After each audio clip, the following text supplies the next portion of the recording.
الحمد لله وكفى وسلام على عباده الذين اصطفى أما بعد فأعوذ بالله من الشيطان الرجيم بسم الله الرحمن الرحيم قال الله تعالى في القرآن المجيد ظهر الفساد في البر والبحر بما كسبت أيدي الناس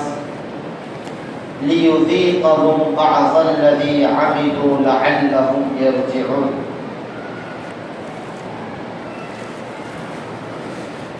وقال النبي صلى الله عليه وسلم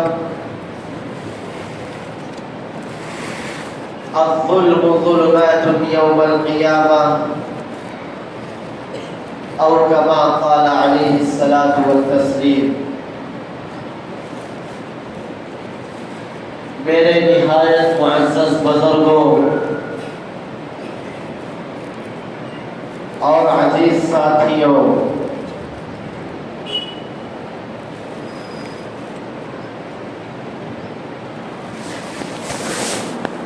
آج آپ حضرات کے سامنے فتنوں کے دور کی چند نشانیاں، چند علامات بیان کی جائیں گی کہ فتنوں کا دور کیسا دور ہوگا اور اس میں کیا کیا برائیاں عام ہو جائیں گی. دیکھیے، بنیادی بات یہ ہے، اللہ کے نبی علیہ الصلاۃ والسلام جو اس دنیا میں تشریف لائے ہیں تو ساری امت کے لیے اور سارے زمانے کے لیے نبی بن کر تشریف لائے. پہلے انبیاء کرام جو آتے تھے وہ پوری امت کے نبی نہیں ہوتے تھے، صرف ایک قوم کے نبی ہوتے تھے، اور اس قوم کو وہ توحید کی دعوت دیتے تھے، کلمے کی دعوت دیتے تھے. صرف ایک قوم کے لیے، ایک قبیلے کے لیے اور ایک محدود زمانے تک نبی ہوتے تھے. جب وہ چلے گئے، دنیا سے رخصت ہو گئے، تو ان کی دعوت بھی رخصت ہو گئی. لیکن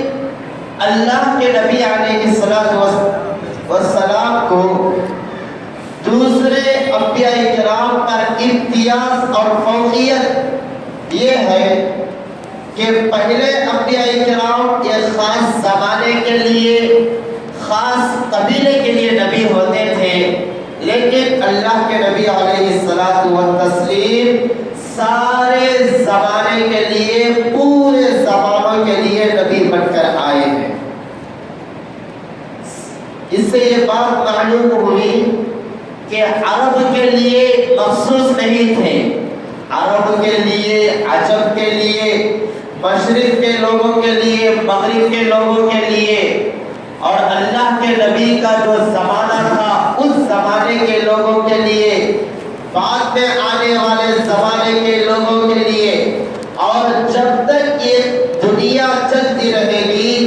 قیامت واقعی نہیں ہوگی، تو پورے انسانوں کا نبی ایک ہی نبی کہلائے گا،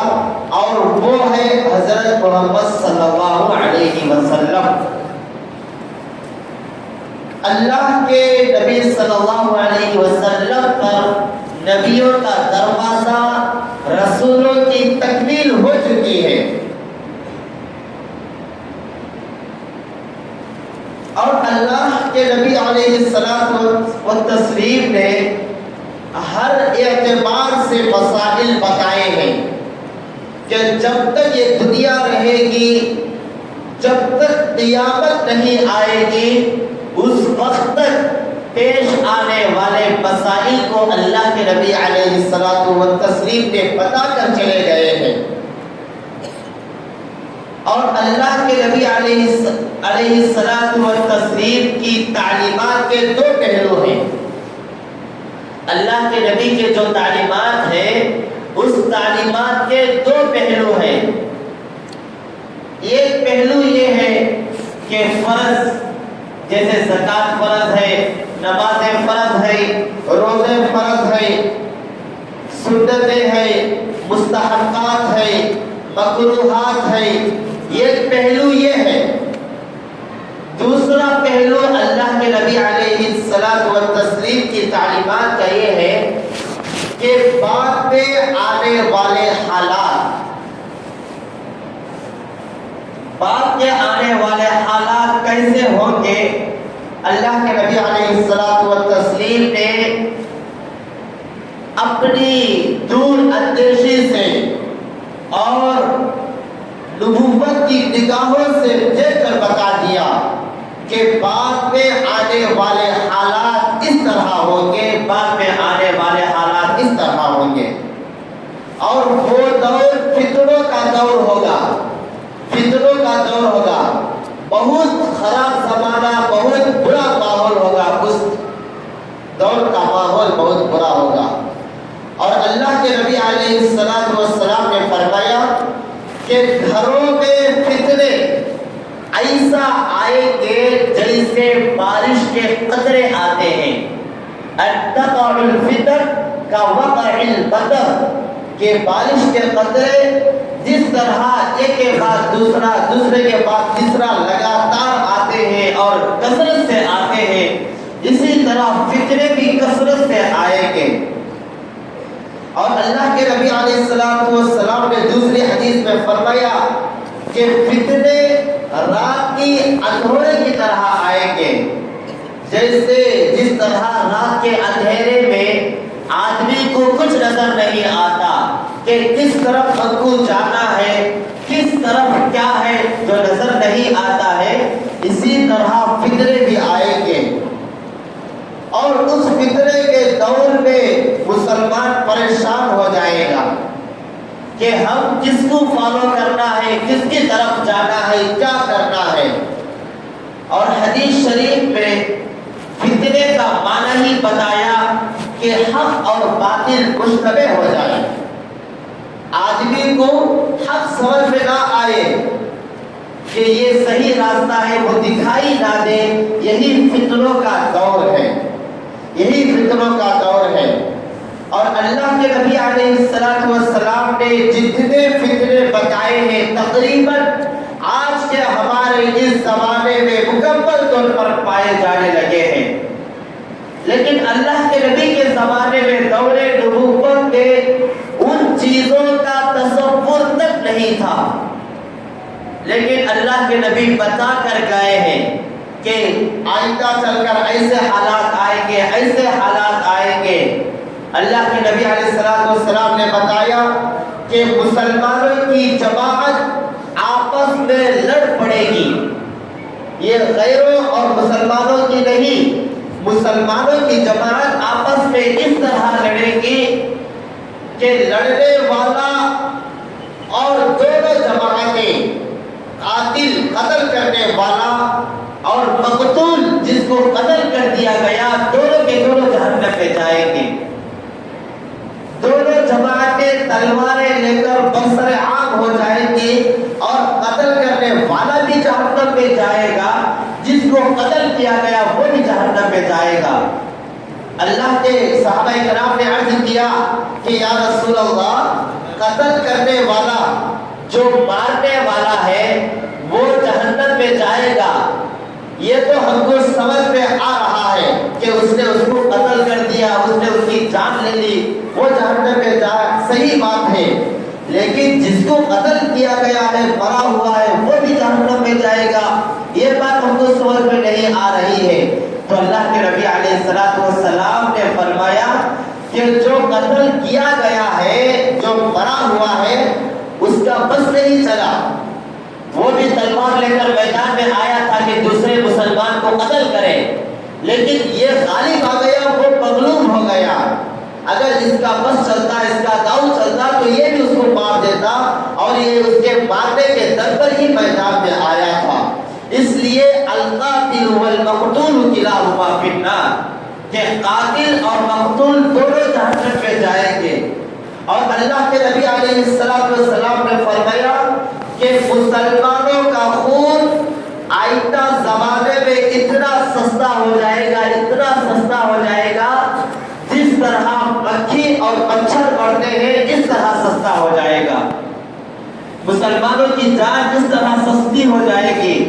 جس طرح مکھی کو مار دیا جاتا ہے، مچھر کی جان کی کوئی قیمت نہیں ہے، اس طرح مسلمانوں کی جان کی بھی کوئی قیمت نہیں رہے گی۔ لیکن آج کل ایسا ہو رہا ہے، آپ دیکھیے کتنے قتل کیے جا رہے ہیں، اس کی کوئی تحدید نہیں ہے، اور معلوم نہیں ہو رہا ہے کہ کون کس کو مار رہا ہے اور کیوں مار رہا ہے۔ پہلے زمانے میں مارنے کی وجوہات ہوتی تھی کہ سیاست میں لڑائی ہو گئی مار دیا، مال میں لڑائی ہو گئی مار دیا۔ آج کل چھوٹی چھوٹی باتوں پر ایک مسلمان دوسرے کو قتل کرتا ہوا جا رہا ہے۔ یہ فتنے کے دور کی علامت ہے جو اللہ کے نبی علیہ الصلوۃ والتسلیم آج سے 1400 سال پہلے بتا کر گئے تھے۔ ایسے دور میں کیا کرنا چاہیے؟ ایسے دور میں مسلمانوں کو دعا کرنا چاہیے، اللہم انا نعوذ بک من الفتن ما ظہر منها وما بطن، جو ظاہر ہو گئے ہیں ان فتنوں سے بھی ہم اللہ کی پناہ چاہتے ہیں، اور جو ظاہر ہونے والے ہیں بعد میں ان فتنوں سے بھی ہم اللہ کی پناہ چاہتے ہیں۔ یہ دعا لگاتار کرتے رہنا چاہیے، اللہم انا نعوذ بک من الفتن ما ظہر منها وما بطن۔ میرے بھائیو، اللہ کے نبی علیہ السلام نے اور ایک علامت بتائی کہ فتنوں کے دور میں اس طرح ہوگا، بہت ساری علامتیں بتائی، اس میں سے ایک علامت یہ ہے کہ شراب کو شربت سمجھ کر پیا جائے گا، شراب کو شربت سمجھ کر پیا جائے گا۔ اور آج یہ ہو رہا ہے کہ کتنے شرابی اور کبابی اور مسلمان اتنا شراب پی رہے ہیں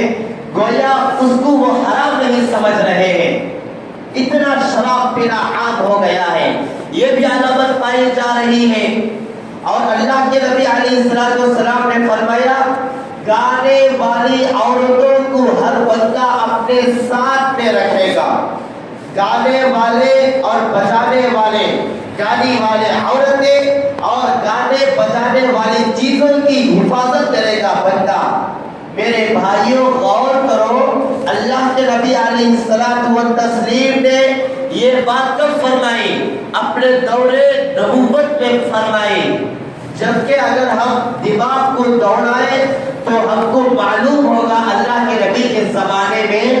گانے اور بجانے کے آلات اور گانے بجانے کی چیزوں کا وجود نہیں تھا، گانے بجانے کی چیزوں کا وجود بھی نہیں تھا۔ اس زمانے میں اللہ کے نبی علیہ السلام نے فرمایا کہ فتنوں کے دور میں گانے بجانے والی چیزوں کو ساتھ میں رکھ کر آدمی پھرا کریں گے اور اس کی حفاظت کریں گے۔ آج کے دور میں یہ بات سمجھنا کوئی مشکل نہیں ہے، ہر آج کے فون میں، آج کے دور میں ٹی وی نکل گئی ہے، فون موبائل نکل گیا ہے، جتنا ہم گناہ ٹی وی میں نہیں کرتے اتنا گناہ ہم اپنے موبائلوں میں کر رہے ہیں۔ اللہ کے نبی علیہ السلام نے فرمایا کہ گانے بجانے والی چیزوں کی حفاظت کریں گے، لیکن آج دیکھیے موبائل ہمارے پاس ہے، جب چاہے ہم آن کر کر گانے بجانے والی عورتوں کو دیکھ سکتے ہیں اور گانے سن سکتے ہیں، اور ان چیزوں کی ہم اس طرح حفاظت کرتے ہیں، اس طرح حفاظت کر رہے ہیں۔ اور اللہ کے نبی علیہ السلام نے یہ بھی فرمایا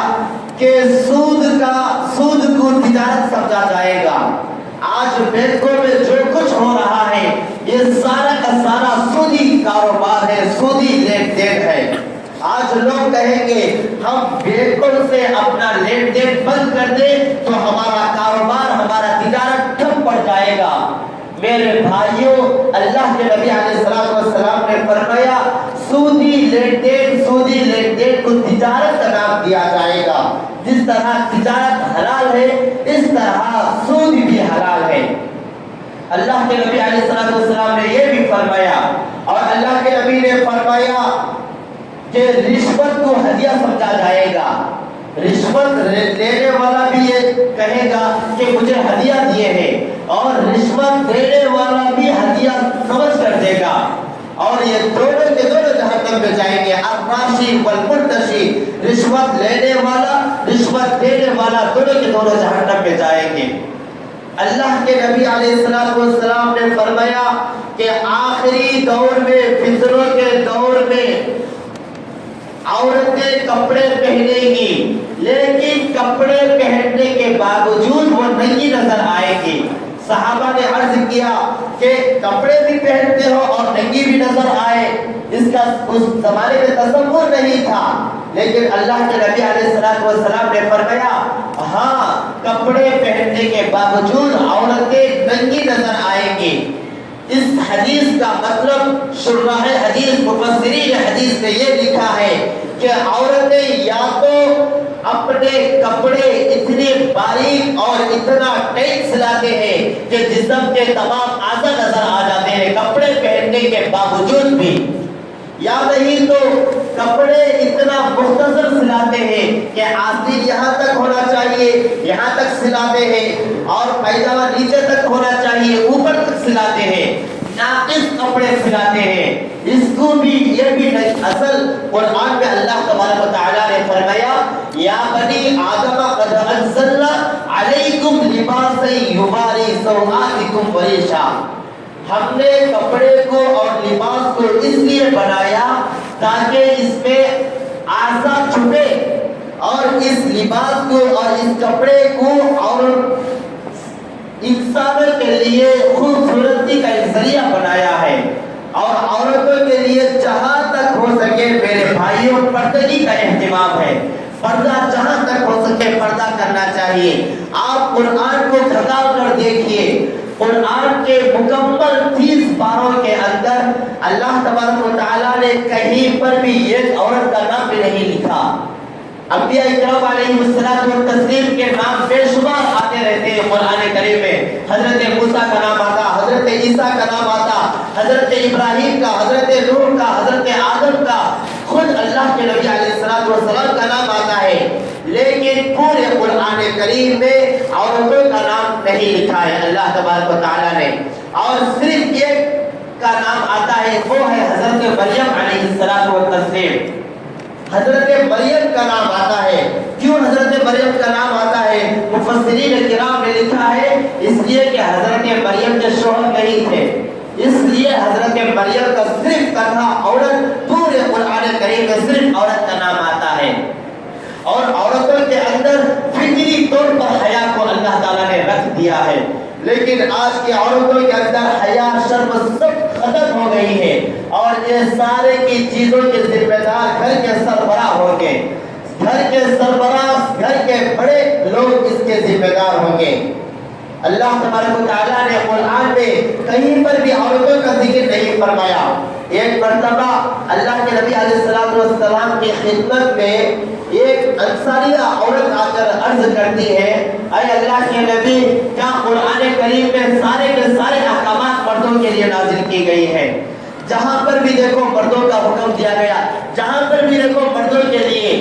تو اس وقت اللہ کے نبی، اس وقت یہ آیت نازل ہوئی، ان المسلمین والمسلمات والمؤمنین والمؤمنات والقانتین والقانتات والصادقین والصادقات والصابرین والصابرات والخاشعین والخاشعات والمتصدقین والمتصدقات والصائمین والصائمات والحافظین فروجهم والحافظات والذاکرین اللہ۔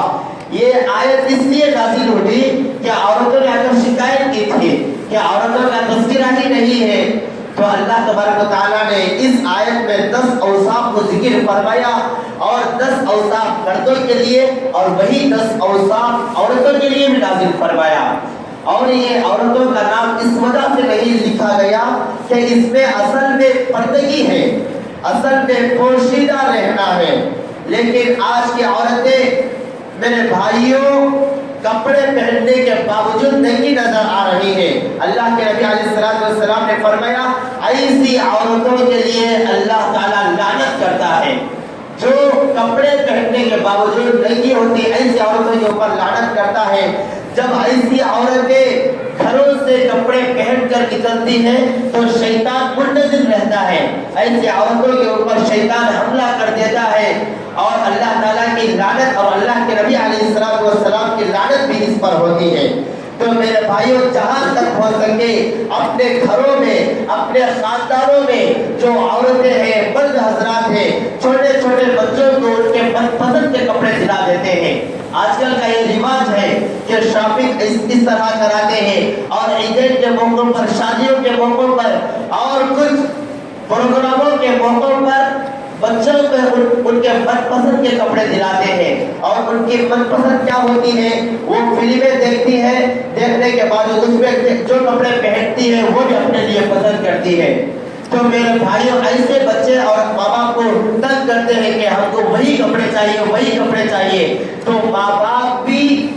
ان بچوں کی خواہشات کو پوری کرنے کے لیے شریعت کے خلاف کپڑے پہناتے ہیں دلاتے ہیں اور حیا اور شرم کے خلاف کپڑے پہناتے ہیں اپنے بچیوں کو۔ تو میرے بھائی اس کا خیال رکھنا چاہیے اور اپنے خاندان کو اور خاص کر اپنے گھروں کے ماحول کو درست کرنا چاہیے، اپنے گھروں کے ماحول کو درست کرنا چاہیے۔ اللہ کے نبی علیہ الصلوۃ والسلام نے فرمایا کہ جب عورت باہر عطر لگا کر باہر نکلتی ہے تو وہ عورت اس طرح ہے اس طرح ہے۔ صحابہ کرام نے فرمایا اس طرح کا مطلب کیا ہے؟ تو اللہ کے نبی علیہ الصلوۃ والسلام نے فرمایا کہ وہ عورت زنا کرنے والی بدکار عورت ہے، زنا کرنے والی بدکار عورت ہے۔ تو میرے بھائی اپنے گھروں کو اس ملعون چیزوں سے پاک و صاف کیجیے اور ہم جو ناجائز خواہشات کو مکمل کر رہے ہیں اپنے ماتحتوں کے خواہشات کو، اصل میں ہم اپنے گھروں میں جہنم کے انگاروں کو خرید کر رکھ رہے ہیں۔ جہنم کے اوپر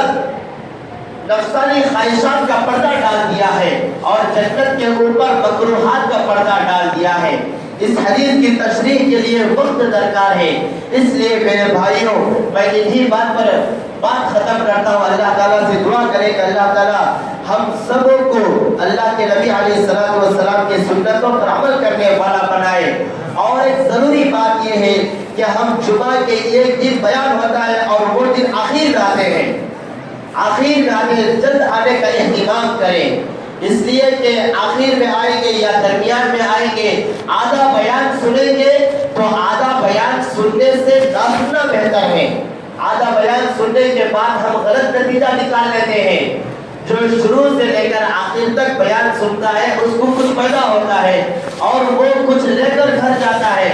آدھے بیان میں آئیں گے تو آدھی بات سمجھ نہیں آئے گی۔ تو میرے بھائیوں جلد آنے کا اہتمام کریں اور کچھ لے کر جانے کا اہتمام کریں۔ اللہ تعالیٰ سے دعا ہے کہ اللہ تعالیٰ ہم سب کو عمل کی توفیق عطا فرمائے۔ جو حضرات سنت نہیں پڑھے وہ سنتیں پڑھ لیں۔ آمین و آخر دعوانا الحمدللہ۔